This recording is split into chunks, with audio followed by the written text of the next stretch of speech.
Too nervous to ride Tower of Terror because you're scared it might make you want to puke? I get it, and if you're going on your first Disney World trip and you aren't sure what you'll be able to handle as far as ride goes, I'm here to help. Let's dive in.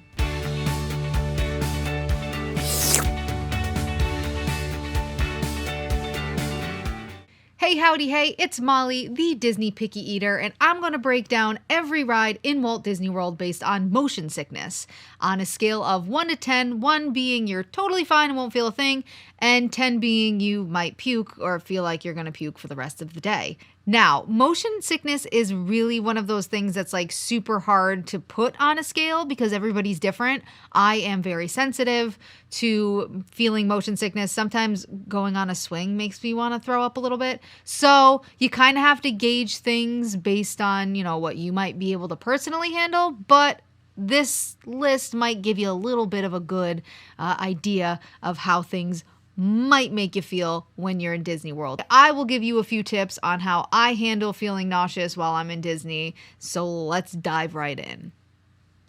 Let's start in the one, the only, Magic Kingdom. Now, Magic Kingdom isn't exactly known for its thrill rides, but there are a few that might leave you feeling a little queasy. Let's start out easy though with Under the Sea, Journey of the Little Mermaid, located in Fantasyland. This is what is considered a dark ride. Disney has a lot of quote-unquote dark rides, meaning they're inside and in the dark, but they tend to be super easy rides. In this one in particular, you sit down in a shell, you are slowly moved around from room to room, looking at scenes from The Little Mermaid. It's a great ride for kids. It's fun for adults that remember the movie. I love this ride. I mean, I'm always on this ride. And all in all, the worst that will ever happen is that you might fall asleep because it moves, it kind of rocks you through. Anyway, I give this ride a 1 out of 10. Staying in Fantasyland, we will check out Dumbo the Flying Elephant. In this ride, you sit inside a Dumbo, which is a weird thing to say out loud, and you take flight, spinning in a semi-slow circle for about 2 minutes or so. Honestly, I don't know how long the ride lasts. It feels much longer when you're up there than it needs to be to me, but that's just me. You can control how high or low you go by moving the lever inside your ride vehicle. Once the ride is done, all of the Dumbos fly all the way up in the air, then they all come down together. It's uniform, it's beautiful. This ride does spin around and around and around. It's not very fast, but if you're someone who can't deal with that type of spinning, no matter what the speed, you may want to skip this one. I'm giving it a 3 out of 10.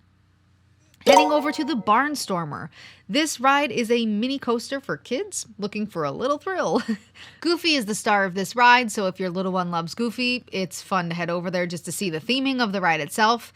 The ride literally lasts 30 seconds. You go around the corner and basically come right back to where you started. It's fun for little kids that aren't ready for or don't reach the height requirements for the big coasters, and honestly, I know plenty of adults that ride it too, so I mean, thrill seekers of all ages, right? I'm giving this one a 2 out of 10. Okay, so now we're heading to the other side of Fantasyland. This area has a little more of a thrill ride, and I'm talking about, that's right, Seven Dwarfs Mine Train. This is an actual roller coaster, and according to the My Disney Experience app, it's a certified thrill ride, so hang on to your ears. There are a few twists and turns in this one, but it's not as rough as, say, Big Thunder Mountain, which we will get to a little later. I can handle this ride at pretty much any time of the day. I always find myself laughing with delight more than I find myself hoping that it ends. Sometimes it can get to me a little bit though, so I'm going to give this one a 4.5 out of 10. The Many Adventures of Winnie the Pooh is straight across from the mine train, but it has a very different feel. It's another slow, dark ride, only this time you're sitting in a honey pot and being taken into the Winnie the Pooh storybook. The theming inside here is great. There's a shout out to Mr. Toad, which was the ride before that. And even though there's a strange, trippy, weird part in the middle of the ride involving some sort of weird dream sequence Pooh is experiencing, the ride is slow and easy and great for kids, and I actually always ride it when I'm there because I think it's so cute and I love Winnie the Pooh. This ride gets a 1 out of 10. We continue our journey to Mad Tea Party. This ride is super spinny. Not only are the teacups spinning around by themselves, but you also have the option to spin your cup within the spinning as fast or as slow as you'd like it. It's pure chaos. And while it's helpful if you really want to ride the ride but don't want to get too dizzy because you can control it, this ride always makes you look like you're going to be like really dizzy. I'm going to give this one a 9 out of 10. Let's head over to a slightly less spinny but still spinning ride, Prince Charming's Regal Carousel. This is a classic carousel in the middle of Fantasyland, spins at a normal carousel speed, and is a great option for kids that might be too small for every other ride in Magic Kingdom. And while it isn't nearly as intense as the teacup, you do still spin in a circle continuously, and if that's not your thing, you might want to skip these. I'm giving this one a 4 out of 10. Peter Pan's Flight is next on our list. This magical ride takes you on a pirate ship and you ride through the streets of London and then off to Neverland, where you see the Lost Boys, mermaids, Indians, and of course the hero himself, Peter Pan. It's another slow, dark ride. It's fun for kids, although I always am like surprised when you suddenly are like flying. The first time I rode it, I was like legit shocked. Like, how is this happening? Disney's so magical. And it doesn't jerk you around or make any sudden moves. It's really a super awesome middle of the road ride. And because of that, I'm giving this a 1 out of 10. Our last stop in fantasy is It's a Small World. This ride, made famous by the 1964 World's Fair, is a boat ride indoors that takes you around the world, so to say, into many different countries and cultures. It's kind of a long ride. Most people are not the biggest fans of the constant It's a Small World After All song, and now it's probably in your head now that I've even just said the title.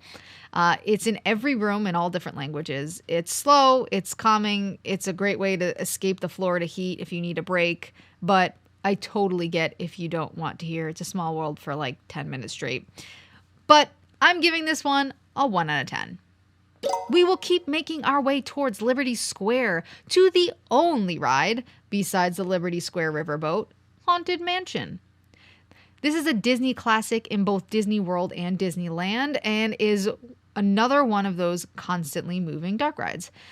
After watching the pre-show where you suddenly realize there's no way out and all the lights go out and someone always is mean and screams really loud when it's dark and it scares me, you head to your doom buggy and ride through all of these rooms filled with spooky, ghostly things. Honestly, this isn't my favorite ride. Please don't hate me. But it seems like it always gets stuck every single time I'm on it. And then I end up having to listen to like the same door knocker for like 5 minutes and the same screeching, howling over and over. Plus, we brought my niece on it when she was like 3, which was a mistake because she spent the entire ride with my sister's hands over her face saying, "Too scary, too scary." And it just gives me flashbacks to that. Anyway, the ride is calm and floaty, and other than bringing home ghosts with you, nothing too crazy happens. I'm giving this one a 1 out of 10. Making our way into Frontierland, my favorite land. Let's head to the wildest ride in the wilderness, Big Thunder Mountain Railroad. This is one of the few coasters in Magic Kingdom, and it takes you on a crazy train ride around the mountain and back. And for some reason, there's dinosaurs. Somebody explain to me what the dinosaurs are about. Tell me in the comments if you know. This one is a little jerky. It's fast. It takes a few hard turns. It's been said that if you sit in row 15, in the very back row, it can help you pass a kidney stone if you have one. So just like be aware. That's how hard you're tossed and turned in this ride. It's fun. I love it, but it can make you feel a little bit woozy. So I'm going to give this one a 6.5 out of 10. The only other ride in Frontierland is Splash Mountain. And while it is not around anymore, Tiana will be replacing this ride. And while the theming will change, the structure of the ride itself will remain the same. Multiple small drops leading to a 50-foot plunge that splashes you down into the water. This ride gives me butterflies, not motion sickness, and like an excited, like I'm super anxious, but I can't wait for it to happen butterflies. And it flows well and it isn't jerky or rough. So because of this, I'm going to give this ride a 2 out of 10. R.I.P. Splash Mountain. Let's continue on our journey through Magic Kingdom and make our way to Adventureland and onto the Jungle Cruise. Now, it was the holiday season when I shot this, so it was the Jingle Cruise overlay, but it's still the same ride either way. You take a seat on a riverboat along with a group of people. You take a calm ride on the river with your skipper giving you a guided tour. The dad jokes are endless and hilarious, and you'll get a new story with each skipper. It's full of fake animals, although Walt wanted them to be real. That would have been a much different ride. And the silly scenes make for an entertaining few minutes. With this ride being so calm, this one gets a 1 out of 10. Out of the Jungle Cruise, you'll be right in front of the magic carpets of Aladdin. It's another one of those Disney classic spin-around rides, and much like Dumbo and many others, this ride you sit on a magic carpet and spin around.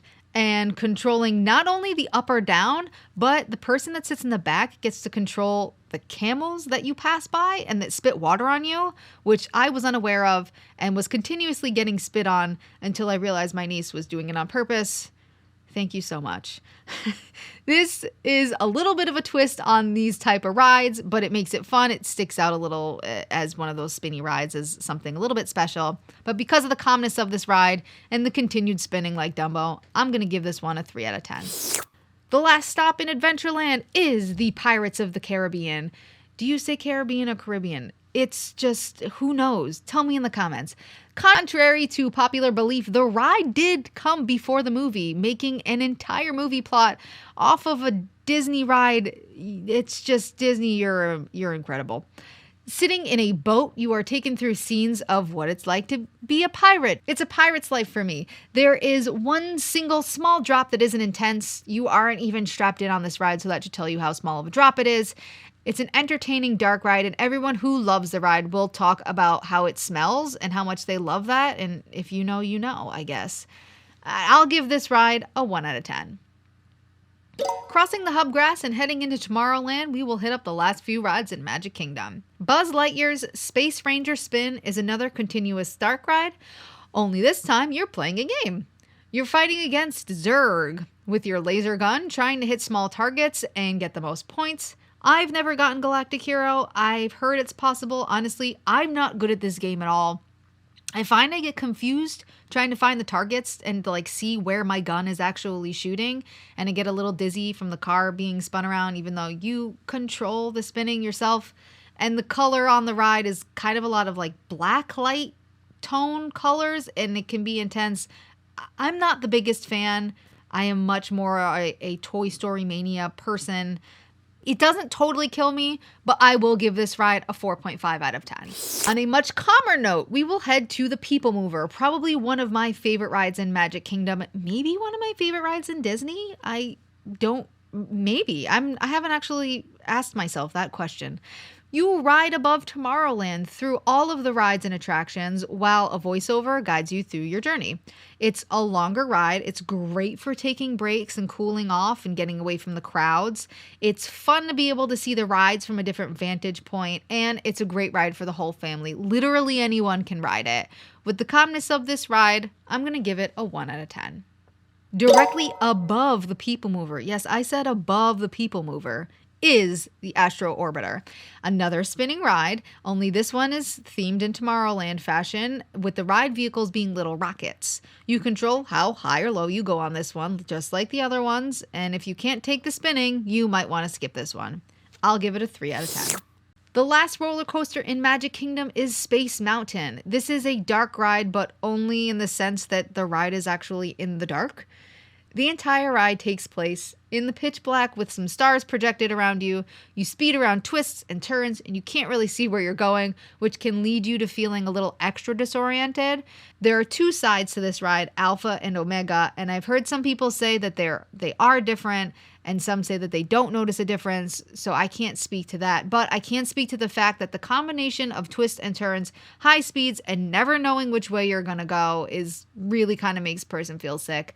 And I'm going to give this ride an 8 out of 10. Our final ride in all of Magic Kingdom is the Tomorrowland Speedway. This is a great ride for kids. You sit in a small car and drive around a track at a very slow speed. I imagine as a kid it's super fun since they don't drive real cars. But honestly, as an adult, this ride is pretty boring. It takes a while to get around the track since you're always behind somebody, and the cars really are not easy to drive as a child or a grown adult with a license. The only thing that could make you feel sick on this ride is the smell of car exhaust, and it is strong. It's potent. It smells like go-karts. It's just, I don't care for it. I'm going to give this ride a 2 out of 10. So there you have it, a breakdown of every ride in Magic Kingdom and my ratings on how motion sick they might make you. Let me know in the comments below if you agree with these ratings or what you might rate some of these rides based on motion sickness. Make sure you hit the notifications bell and make sure you are subscribed so you know when the next video comes out. And as always, if you're looking for all the things 411 on Disney, I've got you covered. Thanks for watching. We'll see you next time.